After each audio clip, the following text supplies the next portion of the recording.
Uwiteka Mana yacu,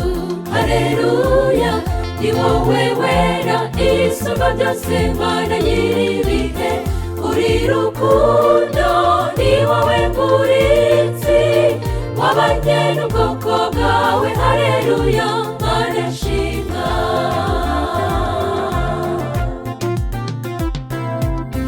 Iminsi irashira irigata, hareba urwo ruhererekane, niko tubaho dupanga iby'imigambi y'ahazaza, icyumweru kigashira ukwezi nako kugataha, bidatinze mw'ijoro rimwe umwaka ukaraswa, muri icyo gitondo ibyacyo mu mateka ntibisanzwe, turishima tuti Uwiteka Mana, dore iminsi iheze inyuma y'ubugingo, ukuboko kwawe niko kwabanye natwe iteka, Uwiteka Mana shimwa. Uwiteka Mana yacu, ugushimwa, shimirwa iby'imirimo yawe birahebuje, na kera kose ibyawe ntibitangaza, kuba turi isi hose bahumeka, byaraturenze ibyawe wadukoreye ibikomeye, Mana turagushima.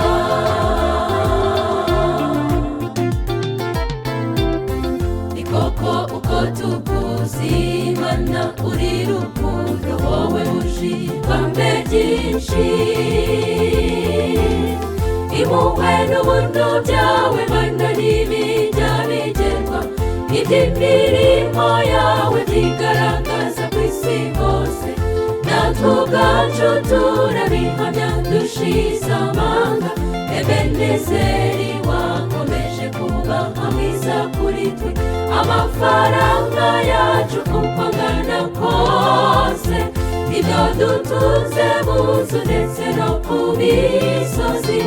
ntibyabashaga kuduha ijambo ryiza ryo gushimwa tukiriho bazima. Uwiteka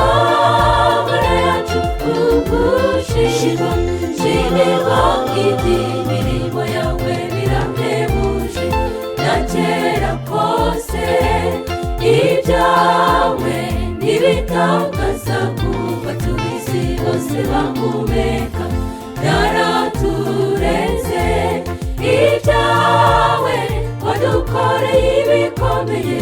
Mana turagushima.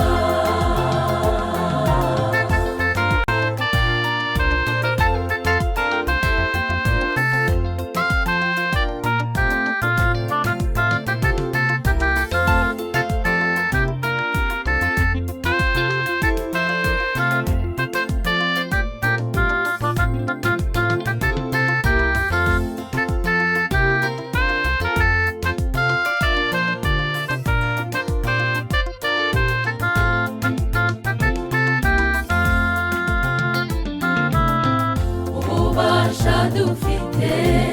ubwo waduhaye, twabasha kumenya ibya kera, ariko iby'ahazaza byo bihishwe mu igeno ryawe, tubiteganya nk'abantu ukabisohoza nk'Imana, ibyifuzo byacu bimenya bikiri indoto, ese n'iki gikwiye cyasobanura uko dushima, kuri imitima yacu itaboneye nkawe,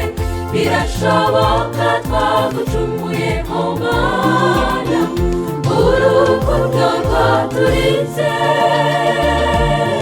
rutuzanye ku birenge byawe, dutangire buzima.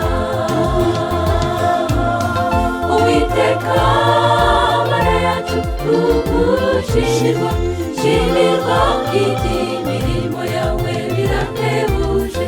na kera kose ibyawe ibitangaza ku batuye isi bose bahumeka byaraturenze ibyawe wadukoreye ibikomeye Mana turagushima Uwiteka Mana yacu ugushimirwa shimirwa iby'imirimo